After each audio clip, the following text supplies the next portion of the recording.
अस्सलाम वालेकुम नाज़रीन। तो फिर आज हम दोबारा से अपनी वीडियो में मलहून खातून और उस्मान गाजी के टॉप 6 सीन्स के मतलब बात करने वाले हैं। तो सबसे पहले हम आते हैं नंबर 6 की तरफ।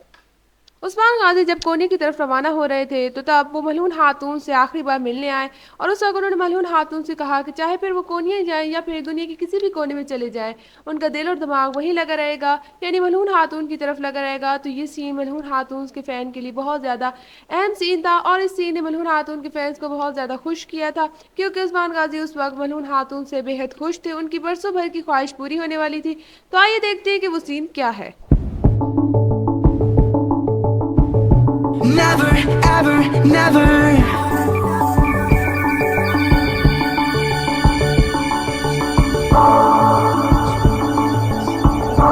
Never, ever, never.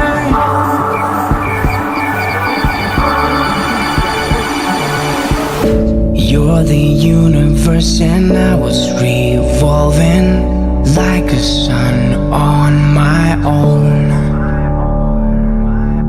I know that you would do anything for me, but I just need to move on. तब हम आते हैं नंबर 5 की तरफ। अब मैं उस सीन का जिक्र करूंगी जिसमें उस्मान गाजी और मलहून खातून का निकाह शेख अदब अली पढ़ा रहे थे। और इस सीन का जिक्र मैं इसलिए कर रही हूँ क्योंकि जब उस्मान गाजी से मेहर के मतलब कहा गया तो उस्मान गाजी ने मलहून खातून के लिए 1000 सोने के सिक्के और 200 भेड़ें अदा की थी, और ये मेहर बाला खातून के मेहर से भी काफ़ी ज़्यादा था। और मलहून खातून के फैंस इस वजह से इस सीन पर बहुत ज़्यादा फ़ख्र महसूस करते हैं कि उस्मान गाजी ने मलहून खातून के लिए इस कदर मेहर दिया था। और इसकी वजह ये भी हो सकती है कि उस वक्त जब बाला खातून से उनका निकाह हुआ था तो उस्मान गाजी एक आम से सरदार के बेटे थे, आम से सिपाहियों की तरह वो रहते थे, लेकिन अब वो एक सरदार बन चुके थे और पूरा कबीला उनके हुक्म का ताबे था। तो यकीनन उनके पास अब ख़जाने की कमी नहीं थी, उनके पास पैसे भी ज़्यादा थे, इसलिए उन्होंने मेहर भी ज़्यादा अदा किया। मगर फिर भी ये सीन यकीनन काफ़ी ज़्यादा मुख्तलिफ सीन था, क्योंकि उस्मान गाजी ने काफ़ी ज़्यादा मेहर अदा किया था। तो आइए देखते हैं कि वो सीन क्या है। I was running from a bad thing when I first met you. This is gonna hurt, but it doesn't make it any less true. I never really loved you. I never really did call you my only. I'm only holding on to something in my head because I'm lonely. I never ever meant to hurt you, but it doesn't make it any less true. Never ever never, but it doesn't make. अब हम आते हैं number 4 की तरफ। जब मलहून खातून और उस्मान गाजी एक किलेदार से मिलने जा रहे थे तो रास्ते ने निकोला ने उनके लिए जाल बिछा रखा था। आप जानते तो हैं कि निकोला की जिंदगी भर की यही ख्वाहिश थी कि वो उस्मान गाजी का सर उड़ाता और उसका सर अपने किले में लटका देता और लोगों को दिखाता कि देखो मैंने उस्मान का सर उड़ा दिया है। मगर वो इस ख्वाहिश में कभी भी कामयाब ना हो सका, हमेशा नाकाम रहा, और इस बार भी उसने एक नाकाम कोशिश की थी। और उस दौरान तीरों के जरिए उसने सबसे पहले हमला किया। तो एक तीर उस्मान गाजी को लगा तो दूसरे तीर का निशाना मलहून खातून की तरफ था। उस्मान गाजी मलहून खातून के आगे आ गए और उन्होंने वो तीर खा लिया, और हत्ता कि वो उस तीर खाने की वजह से ज़मीन पर गिर गए। और ये सीन भी यकीनन बहुत ज़्यादा खूबसूरत सीन था कि उस्मान गाजी जो कि अभी ज़ख्मी हुए थे उन्होंने इस बात की परवाह नहीं की और उन्होंने उसके बावजूद भी मलहून खातून की हिफाजत की थी। तो आइए देखते हैं कि वो सीन क्या है। Any less true. You say you notice how my eyes have been glowing since I've been on my own. हम आते हैं नंबर 3 की तरफ। जब उमर साहब की वफ़ात हो चुकी थी तो तब मलहून खातून बहुत ज़्यादा अफसरदा थी, और उस वक्त वो ओरहान के साथ अकेले अपने ख़ैमे में मौजूद थी, जहाँ वो ओरहान के साथ बातें कर रही थी और कह रही थी कि ओरहान, ये कभी मत भूलना कि तुम्हारी वालदा तुमसे बहुत ज़्यादा मोहब्बत करती हैं।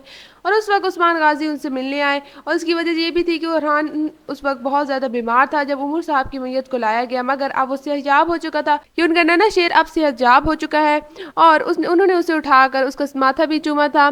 और उस दौरान ओरहान ने उस्मान गाजी का खंजर पकड़ लिया, जिसको देखकर उस्मान गाजी और मलहून खातून बहुत खुश हुए थे कि उनका बेटे ने अभी से तलवार थाम ली है। और वो अपने बेटे के मुतालिक भी पूरी उम्मीद थे कि जो उनका ख्वाब है कि वो बुरसा को फतह करेंगे और सल्तनत कायम करेंगे, वो यकीनन उनका बेटा ओरहान ज़रूर पूरा करेगा। तो आइए देखते हैं कि वो सीन क्या था।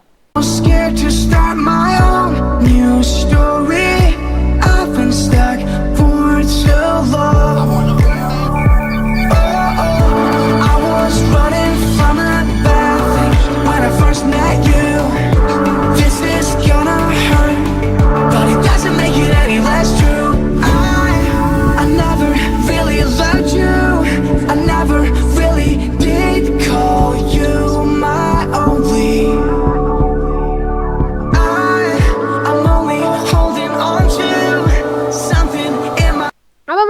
नंबर 2 की तरफ।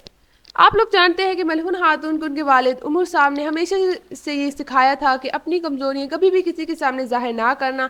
इसी वजह से वो अपनी कमज़ोरी कभी किसी के सामने ज़ाहिर नहीं करती थी। मगर जब अरहान मफलूज हो गया तो तब मलहून खातून बहुत ज़्यादा परेशान थी, और एक बार यूं ही बैठे बैठे वो इतनी ज़्यादा परेशान थी कि उन्हें समझ भी नहीं आई कि कोई आया है और कोई उनकी इस तरह की कमज़ोरी को देख रहा है, और वो और कोई नहीं उस्मान गाजी थे। उन्होंने 2-3 मरतबा मलहून खातून का नाम पुकारा, मगर मलहून खातून किसी और ख्यालों में गुम थी और उन्होंने उनकी बात नहीं सुनी। तब उस्मान गाजी ने जब दोबारा मलहून खातून के सामने गए, तब मलहून खातून को ये पता चला कि उस्मान खैमे में मौजूद थे, और उस्मान ने उनसे बात की कि मलहून, यकीनन मैंने तुम्हारी इस कमज़ोरी को देखा है, मगर तुम इस कमज़ोरी को किसी और को ज़ाहिर नहीं करोगी, और तुम्हें उठना होगा क्योंकि तुम इस नई बनने वाली सल्तनत की वालिदा हो। जरिए तुम्हारे ज़रिए मैं और अरहान खड़े हो सकते हैं, इसलिए तुम्हें टूटना नहीं होगा बल्कि तुम्हें हिम्मत करनी होगी और तुम्हें मुस्कुराना होगा ताकि मैं और अरहान भी हिम्मत कर सके। तो आइए देखते हैं कि वो सीन क्या है। my head because I'm lonely.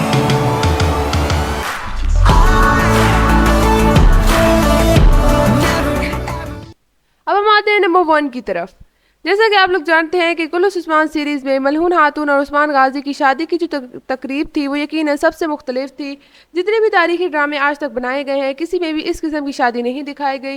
ये शादी बिल्कुल मुख्तलिफ थी और सबसे ज़्यादा मज़ेदार शादी थी। इस शादी में जिस तरह उस्मान गाजी और मलहून खातून ने रक्स किया था, उसने मदाहों को बहुत ज़्यादा लुत्फ़अंदोज़ किया था, और उसमें फिर बहरान गाजी ने अपनी खूबसूरत आवाज़ के ज़रिए 4 चांद लगा दिए थे, और वो यकीनन बहुत ही खूबसूरत सीन था। तो आइए देखते हैं कि वो सीन क्या है।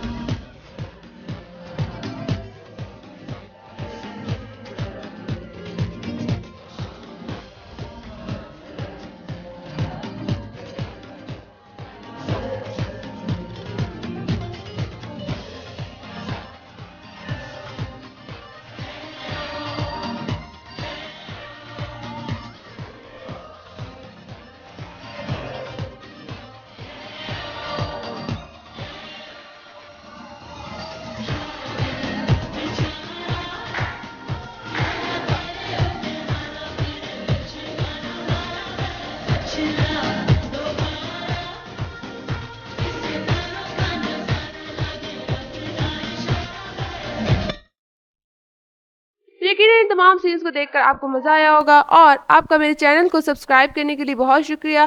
आप ही की सपोर्ट की वजह से मेरे चैनल पे अब 6000 सब्सक्राइबर्स कंप्लीट हो चुके हैं, और उम्मीद है कि आपको ये 6000 की स्पेशल वीडियो अच्छी लगी होगी। और जैसे कि आप लोग जानते हैं कि मेरे चैनल पर 1 मिलियन व्यूज़ भी कंप्लीट हो चुके हैं, तो उसकी स्पेशल वीडियो भी मैं बहुत जल्द बनाऊँगी। इस वीडियो को लाइक भी कर दीजिएगा और इस वीडियो को शेयर भी कर दीजिएगा। तो अब तक के लिए बस इतना ही। अल्लाह हाफिज़ और अपना ध्यान रखिए।